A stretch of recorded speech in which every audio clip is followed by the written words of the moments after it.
बात माने सुनी मुनि बचलो।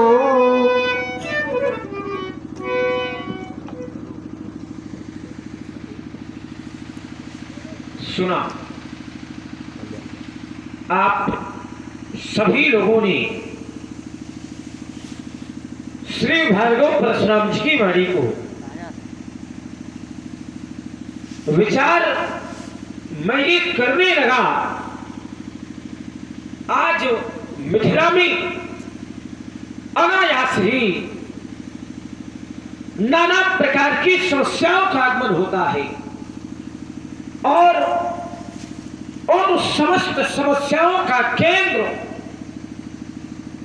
उन समस्त समस्याओं का कारण धनुष बन गया है। विचार करें, जब तक धनुष नहीं टूटा था तो श्री जनक जी के सामने एक समस्या थी और समस्या यह थी कि धनुष नहीं टूट रहा। धनुष का न टूटना श्री जनक जी के सामने एक समस्या बन गई थी। धनुष तोड़ने वाले ने धनुष को तोड़ दिया। महाराज जनक की समस्या का समाधान हो गया। अब समस्या श्री भार्गव जी के सन्मुख है और अगर इनकी समस्या का समाधान नहीं किया गया तब मारे जी हैं सब राजा, सभी राजा मारे जाएंगे। हमारे भैया प्रभु श्री राम जी बड़े ही नम्र स्वभाव के महात्मा जी के समीपस्थ पहुंचे, हाथ जोड़ करके बोले, नाथ शंभुधर भंजन हारा होई क्यों एक दास तुम्हारा आयस कहा कहीं किन बोले। लेकिन हमारे भैया की विचारों से युक्त नम्र वाणी श्री भार्गव परशुराम जी के समझ में नहीं है। चलो अब भैया की वाणी इनके समझ में आवे अथवा ना आवे, लेकिन ईमानदारी से इस बात का हमको पूर्ण विश्वास है कि हमारी वाणी बहुत जल्दी समझेगी। महात्मा जी प्रणाम। धर्मात्मा जी प्रसन्न रहो। और सब कुशल मंगल? बिल्कुल नहीं। चलिए, मैंने कहा और सब कुशल मंगल? बोले बिल्कुल नहीं। चलिए नहीं है तो कुछ समय में हो जाएगी। आइए, अपने धनुष तोड़ने वाले के विरोध में एक घोषणा कर दी कि शिवधनु तोड़ा सहस बाहु सब सोरित मोरा। जिसने धनुष तोड़ा है वह सहस्त्र बाहु अर्जुन के समान आपका वैरी है। सो मिलाओ बिहारी समाजा नट मारे गई है सब राजा। धनुष तोड़ने वाला सो विलग आओ, समाज से अलग होकर आ जाए अथवा बिहारी समाजा समाज ही उसको छोड़ करके अलग हो जाए। यदि ऐसा नहीं किया गया तब मारे जाएंगे सब, सभी राजा मारे जाएंगे। मेरा ध्यान कर्म के सिद्धांत की ओर चला गया।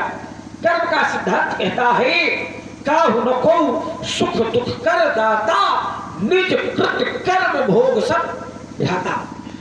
इस संसार में कोई किसी को सुख और दुख देने वाला नहीं है। सब अपने द्वारा ही किए हुए शुभ और अशुभ कर्मों का फल पाते हैं।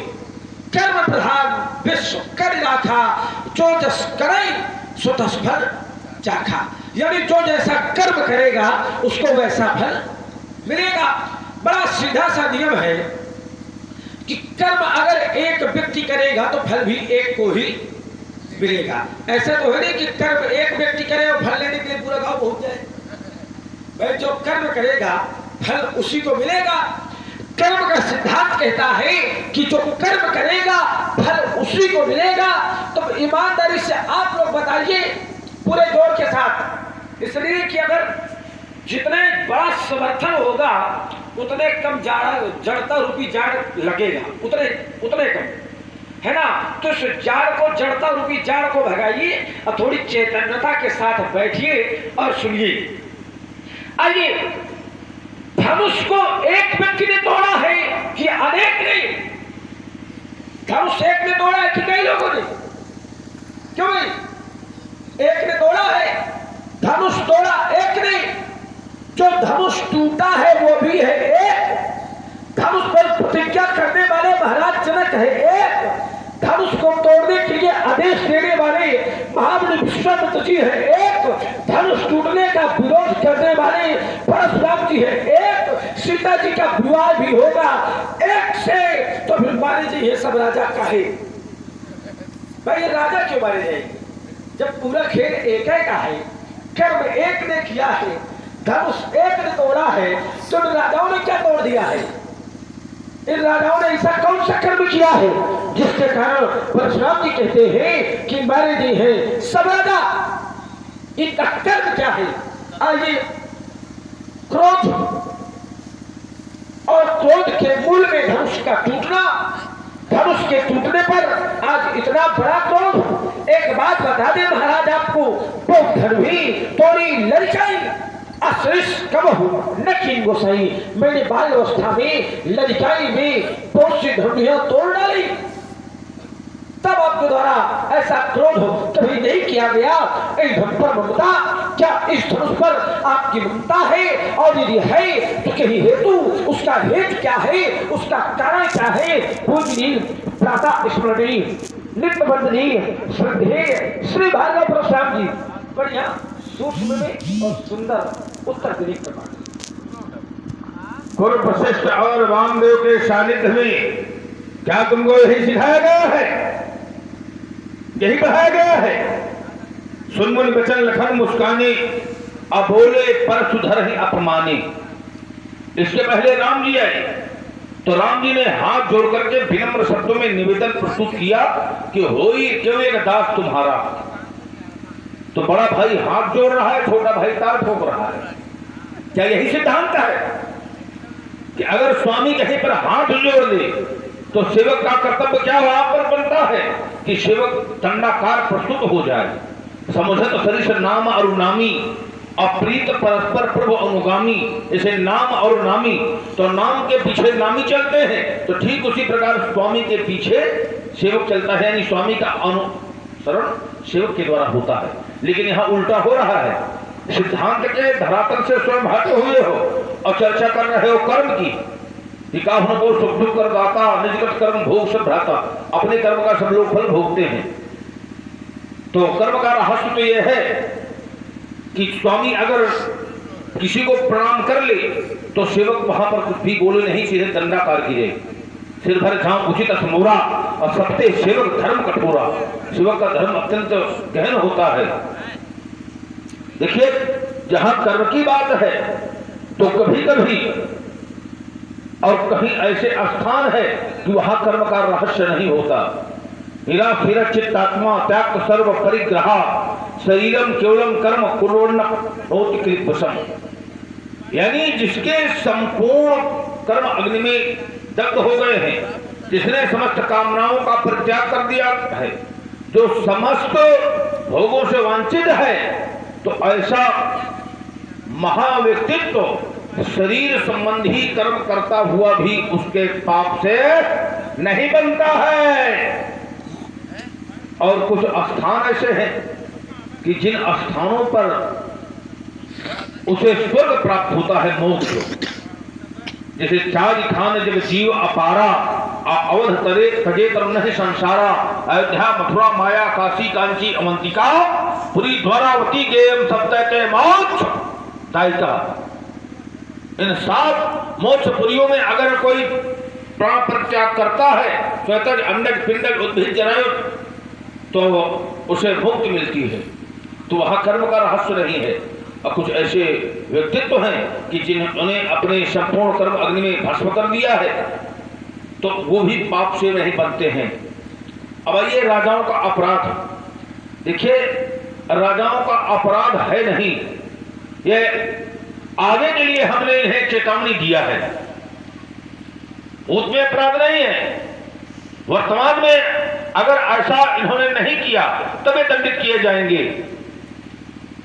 क्योंकि अपराधी 3 प्रकार के होते हैं, कृत, कारित और अनुमोदित। यानी जिनके द्वारा करवाया जाए, जिसके द्वारा किया जाए और जो अनुमोदन करे, ये 3 प्रकार के अपराधी होते हैं। तो अगर इन लोगों ने अनुमोदन किया, उसका प्रसन्न नहीं हुए, तो उस एक के कारण आने के दंडित किए जाएंगे। ये आगे की बात है, अभी अपराध नहीं है। अगर आगे अपराध की श्रृंखला में बंध रहे तब दंडित किए जाएंगे। बहुत धन ही तोड़ी लड़काई, बचपन में बहुत सी धनुइयां तुम्हारे द्वारा तोड़ी गई हैं, अब कभी भी हमारे द्वारा ऐसा क्रोध नहीं किया, और ऐसा क्रोध नहीं किया गया। क्यों नहीं किया गया? क्या ऐसा धनुष नहीं तोड़ा गया था, साधारण धनुइयां तोड़ी गई। और जब साधारण धनुइयों के टूटने पर हम साधारण क्रोध कर सकते हैं, तो ये दिव्य धनुष है, गुरु का धनुष है, इसके टूटने पर क्रोध अधिक होगा कि नहीं, ये कोई कहने की बातें नहीं है। क्रोध चरम पर है। ममता, यही धनुष पर ममता के ही हेतु, ममता का हेतु कारण क्या है? देखिए, ममता को माना गया है वासना। पूरी ममता जवास बहुताई, अब पलु है नारी शिशिर ऋतु पाई। तो ममता क्या है? वासना। और इस धनुष के प्रति है हमारी उपासना। और जहां पर उपासना है वहां वासना का प्रवेश नहीं होता है, और जहां वासना होती है वहां उपासना नहीं। तो इसलिए रे, अब चर्चा संदर्भ के अनुसार रे से प्रारंभ है, और जहां प्रारंभ में रे हो तो बात कहां तक आगे बढ़ेगी, कोई सीमा नहीं है। तो इसलिए रे बालक कालवत और पौलक महीना संहार, और धनु ही काम त्रिपुरार धनु, ये पीड़ित सकल संसार। चलिए, समाज में बैठे सभी विद्युत जन अपना अपना ध्यान पुनः हमारी ओर केंद्रित करें और हमारी बात को ध्यान से सुने। परशुराम जी ने कहा, रेंद्र बालक काल बस बोलत तो ही ना संभार, रे राजा के पुत्र तू काल के बस में है। तो महाराज, हम एक बात आपको बता दें कि काल के बस में हम नहीं हो सकते। क्यों? क्योंकि कौशलेश सुत लक्ष्मण रामा, अकालहु जीत सकई संग्रामा। तो काल के बस में तो हम हो नहीं सकते। क्यों? क्योंकि अकाल मृत्यु वो मरे जो काम करे चांडाल का, और काल भी उसका क्या करे जो भक्त हो महाकाल का। हेलो, महाकाल का या भगवान का, है ना। तो पहली बात कि काल के वशीभूत हम हो नहीं सकते। दूसरी बात, अपना धनु ही सब त्रिपुरारी धनु विदित सकल संसार। तो महाराज, इसका बड़ा सीधा सब तरह है कि हमारे जाना सुरदेव सब धनुष समाना। हमारी जानकारी में तो सभी धनुष एक समान है। आइए, हमने कहा था परशुराम जी से कि महाराज, ए धनु पर ममता के ही हेतु इस धनुष के प्रति आपकी ममता क्यों है? तो परशुराम जी ने उत्तर किया कि राजकुमार, इस धनुष के प्रति हमारी ममता नहीं है। क्यों? क्योंकि ममता है वासना, ममता है वासना, और धनुष के प्रति है हमारी उपासना, इसलिए हमको ममता नहीं है। तो क्या जहां पर उपासना है वहां वासना का प्रवेश नहीं हो सकता? विचार करो, क्या जहां पर उपासना है वहां वासना का प्रवेश नहीं हो सकता? हो सकता है। कारण, जैसे नारद, देवर्षि नारद को समाज में बैठे हर व्यक्ति जानते होंगे। देवर्षि नारद इतने बड़े ज्ञानी ब्रह्मर्षि, देवर्षि, ब्रह्मचारी महात्मा है।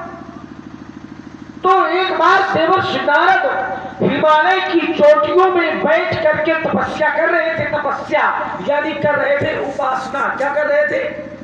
उपासना कर रहे थे, उपासना। लेकिन उनकी उपासना में ही काम रूपी वासना का प्रवेश हो गया था। इसलिए महाराज, उपासना में भी वासना का प्रवेश होता है। आइए, मैंने एक तथ्य बनाया था कि इस संसार में जो जैसा कर्म करता है उसको वैसा फल मिलता है। तो परशुराम जी ने कहा कि राजकुमार, अपराधी 3 प्रकार के होते हैं, कारित, अनुमोदित और इन राजाओं ने धनुष तोड़ने वाले का अनुमोदन किया है, छिपाया है, यदि अलग नहीं किया तब मारे जाएंगे। अच्छा, किसको अलग नहीं किया? विचार करो, थोड़ी आप लोग भी चैतन्यता रखो। क्यों? क्योंकि हम लोगों को भी लगे कि आप लोग सुन रहे हैं। लगता है आज आपको सर्दी कुछ ज्यादा लग रही है ना? थोड़ी लगे। ठंड बिल्कुल नहीं है, हमें कभी नहीं ठंड लगती है। और कहाँ चले गए पूर्व प्रधान, वर्तमान प्रधान, उप प्रधान? अब दिखाई नहीं पड़ रहा कोई। आप सब लोग, अजय सब लोग क्यों? क्योंकि जो ये विषय है, तो ये गहन विषय होता है, गहन विषय। इसको सुनकर के देखिए, यदि सिर्फ सुना जाएगा तो सुनने से इधर से सुनेंगे, उधर से निकल जाएगा। लेकिन सुनकर के अगर कुछ गहन किया जाएगा, कुछ उतारा जाएगा, तब तो हमारा जीवन सार्थक है ना? तो सुने गुने, ऐसा लगे कि आप लोग हमको सुन रहे हैं। आइए, परशुराम जी ने कहा कि राजकुमार, अगर इन राजाओं ने धनुष तोड़ने वाले को अलग नहीं किया तब मारे जाएंगे। तो मैं विचार करने लगा, क्या ये धनुष तोड़ने वाला इन राजाओं के बीच में बैठा है? क्या धनुष तोड़ने वाला राजाओं के बीच में छिपा हुआ है? उत्तर मिला नहीं। क्यों? क्योंकि धनुष तोड़ने वाला तो पहले से अलग बैठा है। धनुष तोड़ने वाला तो पहले से अलग बैठा है। क्यों? क्योंकि सब मंचन थे, मंच एक सुंदर विशद विशाल अमूल्य समेत तो जो धनुष तोड़ने वाला है वो उन राजाओं से पहले से अलग बैठा है। दूसरा अंतर, ये समस्त राजा है श्रीहत, इन राजाओं का तेज नष्ट हो चुका है, लेकिन धनुष तोड़ने वाला है श्रीयुत, तेजवान व्यक्ति है। ये समस्त राजा है, सब है यानी भयभीत, लेकिन धनुष तोड़ने वाला वो है निर्भय। ये समस्त राजा है तारागण, नृप सब नखत करई उजियारी। ये समस्त राजा है तारागण। धनुष तोड़ने वाला क्या है? तो उदित उदय गिरि मंच पर अमुख ही बाल पतंग। धनुष तोड़ने वाला है सूर्य। तो बैठी हुई ये बुद्धिजीवी लोग, बैठी हुई सुधी समाज इस बात को विचार करे, गहन करे कि क्या कभी तारेगण, जो तारे सूर्य को छिपा सकते हैं? क्यों भाई, क्या कभी ये तारे सूर्य को छिपा सकते हैं? उत्तर मिला नहीं। अगर ये तारे सूर्य को छिपा नहीं सकते तो फिर धनुष तोड़ने वाला छिपा हुआ कैसे है? क्यों? क्योंकि ये राजा है तारेगण और धनुष तोड़ने वाला है सूर्य। तो महाराज, इस संसार का नियम है कि जब सूर्य निकलता है तो तारेगण छिप जाते हैं, सूर्य को छिपाते नहीं है। सही बात है। जब सूर्य निकलता है तो तारेगण स्वयं छिप जाते हैं, लेकिन सूर्य को नहीं छिपाते। लेकिन परशुराम जी कह रहे हैं कि सूर्य को तारेगण छिपाए हैं, ऐसा नहीं हो सकता है ना? तो धनुष तोड़ने वाला है सूर्य, इसलिए इन राजाओं ने उसको छिपाया नहीं है, उसका अनुमोदन नहीं किया। आज की बात यहाँ से समाप्त होती है। हमारी बात नहीं, बहुत थोड़े 2 शब्द में उत्तर करना होगा। आगे वाले बात तो दो बिंदुओं पर और बोल के हमारी बात उसी प्रकार है कि इन राजाओं का ऐसा कौन सा कर्म है जिसके कारण ये राजा मारे जाएंगे। आइए, आपने कहा कि राजकुमार, कुछ स्थान ऐसे होते हैं जहां कर्म का सिद्धांत लागू नहीं होता, कुछ व्यक्ति ऐसे होते हैं जिनके ऊपर कर्म का सिद्धांत लागू नहीं होता। परशुराम जी कहते हैं कि अयोध्या, मथुरा, काशी, इन पुरियों में, सप्तपुरियों में जिसकी मृत्यु होती है उसको मोक्ष मिलता है, कर्म का सिद्धांत लागू नहीं होता। लेकिन मैं कहता हूं कि वहां भी कर्म का सिद्धांत लागू होता है। विचार करो, अगर कर्म का सिद्धांत ना लगे, अगर भाई हमारा जन्म जब अयोध्या में होगा तो निश्चित है कि पूर्व जन्म में हमने अच्छे कर्म किए होंगे, तब जाकर के हमारा जन्म अयोध्या, काशी या मथुरा में होगा, किसी तीर्थ स्थान में होगा, सप्तपुरियों में होगा। और जिसने अच्छे कर्म नहीं किए तो जैसे पूर्व जन्म में अच्छे कर्म किए तो उसका जन्म तो अयोध्या में हो गया, लेकिन अब वर्तमान में अच्छे कर्म उसने नहीं किए तो मृत्यु उसकी अयोध्या में नहीं होगी। बहुत से ऐसे भी लोग होते हैं जो रहते हैं अयोध्या में, जन्म भी अयोध्या में हुआ है, लेकिन पता चला कि मृत्यु के समय कहीं गए बाहर, रास्ते में दुर्घटना हो गई, समाप्त, कहाँ है कोई पूरी। तो वहां भी कर्म का सिद्धांत लागू होता है। आइए, आपने कहा व्यक्तियों पर, तो महाराज जिन व्यक्तियों की आप चर्चा कर रहे हैं वो है योगी, और उनके ऊपर भी कर्म का सिद्धांत लागू होता है। क्यों? क्योंकि ब्रह्मवाणी गीता कहती है अनश्रुतो ही कर्म फलम कार्यं कर्म करोति चा, कर्म करोति चा सा सन्यासी च योगी चा न निराग्नि चाक्रिया। जो योगी होता है वो कर्म तो करता है, कर्म करता है और उसको कर्मों का फल भी मिलता है, लेकिन वो कर्मों के फल को भोगता नहीं है, योगाग्नि में भस्म कर डालता है। तो कर्म का सिद्धांत हर जगह लागू है। आपने एक बात और कही थी, मैं 2 शब्दों में उत्तर कर देता हूँ। नहीं, सिर्फ 2 शब्दों में। समस्या ये महाराज की आपने जो बातें रखी है बहुत लम्बे रखा है। नहीं तो मैं सिर्फ 2 शब्द में ज्ञान रुक गया। लीजिए, आइए, कौशलेश सुत लक्ष्मण रामा काल हो जीत सके, संग्रामा जीत सके, लेकिन जीता नहीं। इसे अमुक व्यक्ति अमुक कार्य कर सकता है लेकिन किया नहीं, ठीक? तो करने में और कर सकने में बहुत बड़ा अंतर होता है। जैसे सकौ तोर अरि अमरो मारी, काह कीट बपुरे नर नारी। सकौ, तो मैं ऐसा कर सकता हूं, अमर को मार सकता हूं, लेकिन क्या अमर को कोई मार पाएगा? अमर को कोई मार है ना? तो काल हम जीत सके, ऐसा कर सकते हैं, लेकिन वास्तव में ऐसा किया नहीं। क्यों? कि अगजग जीव नाग नर देवा और नाथ सकल जग काल कलेवा, अंध कटाह अमित लयकारी और काल सदा अति दुष्कर्म भारी।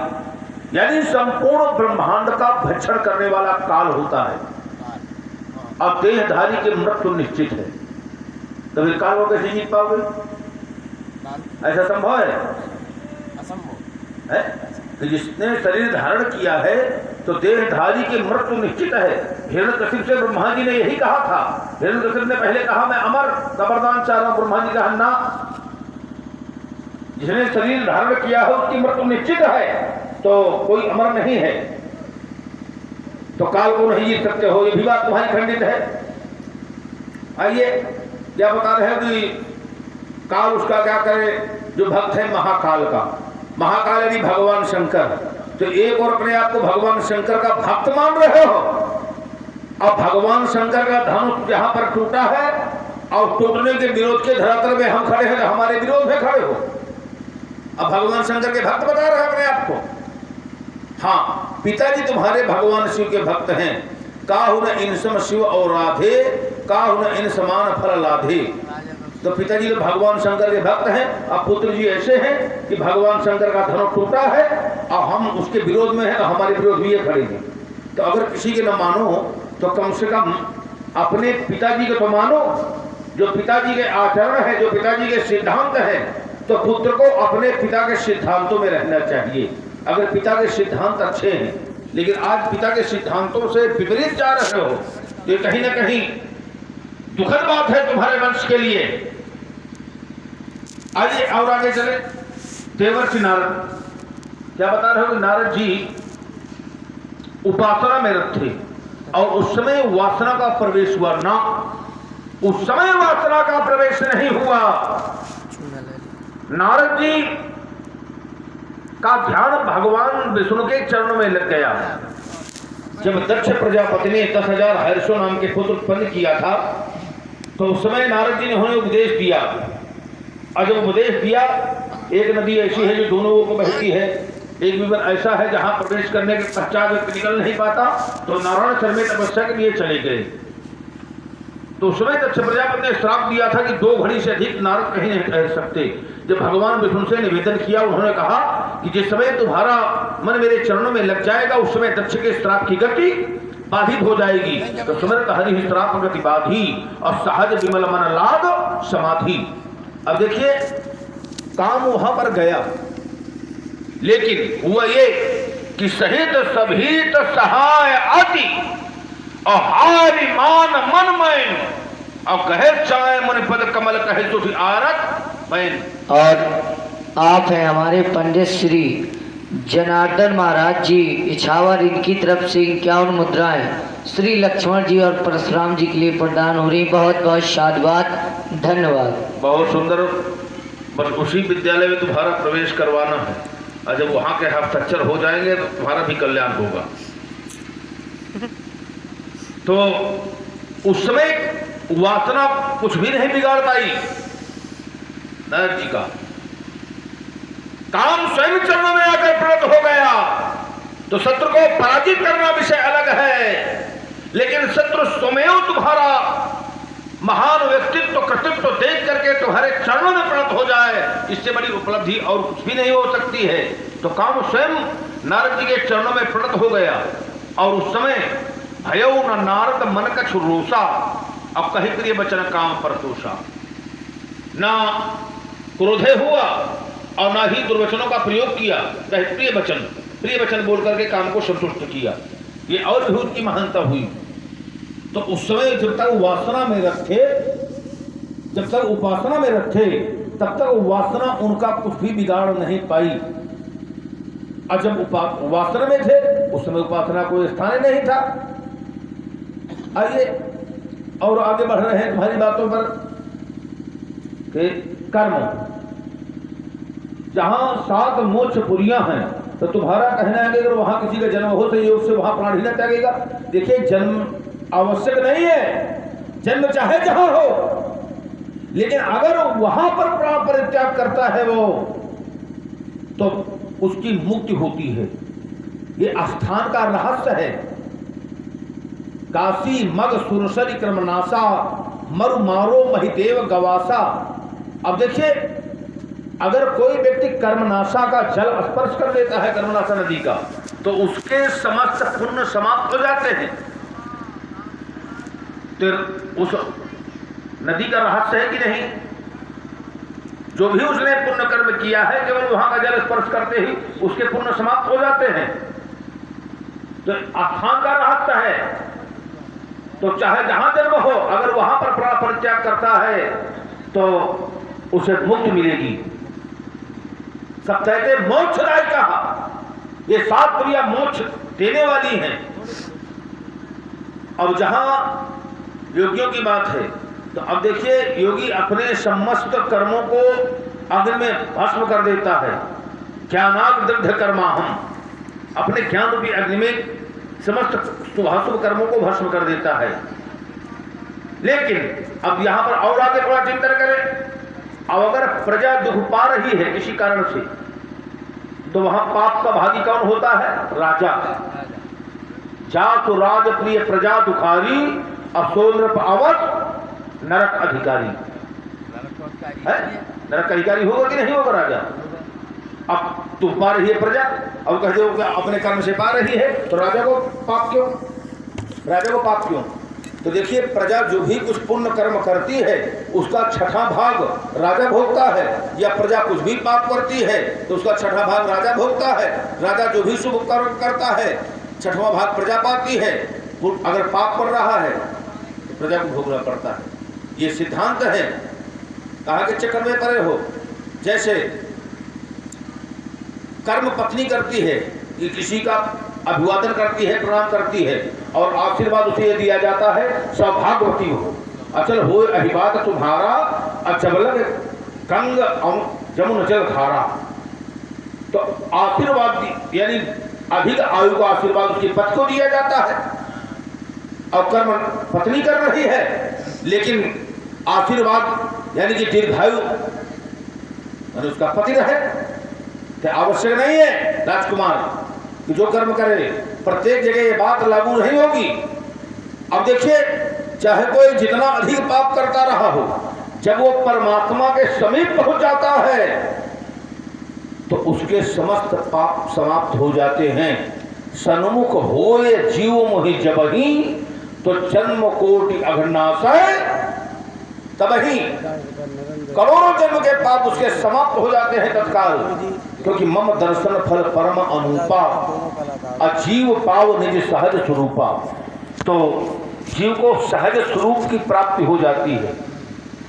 आखिर चिंतन हम ये कर रहे हैं कि जीव का सहज स्वरूप क्या है। नरेंद्र यादव जी, दोनों कलाकारों। और जी हाँ, ये है नरेंद्र यादव 51 रुपया। कटहरी वाले इनकी ओर से 51 मुद्राएं प्रदान हुई। सुंदर संवाद में कोट कोट साधुवाद। नरेंद्र आप कम से कम कोई तो आया। तो जीव का सहज स्वरूप है क्या? जीव पाव निज अपना सहज स्वरूप उसे प्राप्त हो जाता है, ये सिद्धांत है। तो सिद्धांत और अपवाद में बहुत बड़ा अंतर होता है राजकुमार। सिद्धांत को कभी बदला नहीं जा सकता। जैसे बाल मत एक घट होए बरु सिकता ते बरु तेल, अफिन हरि भजन न भोतरी, ये सिद्धांत अपेल। 51 रुपया। रघुवीर लाला जी आगे दबान है, ऊपर आंखा वाले। रघुवीर लाला जी ऊपर आंखा वाले। और ये है भाई रघुवीर लाला जी उपराखा वाले इनकी ओर से 51 मुद्राएं प्रदान हुई। सुंदर संवाद में कोट कोट साधुवाद। होगी बात बोले। चलिए आइए पुनः बैठे हुए सभी विद्युत जन अपना अपना ध्यान हमारी ओर केंद्रित करें। अभी अभी परशुराम जी ने कहा कि राजकुमार, जैसे परमात्मा कहते हैं कि मेरे समीप आने पर व्यक्ति को मोक्ष मिलता है,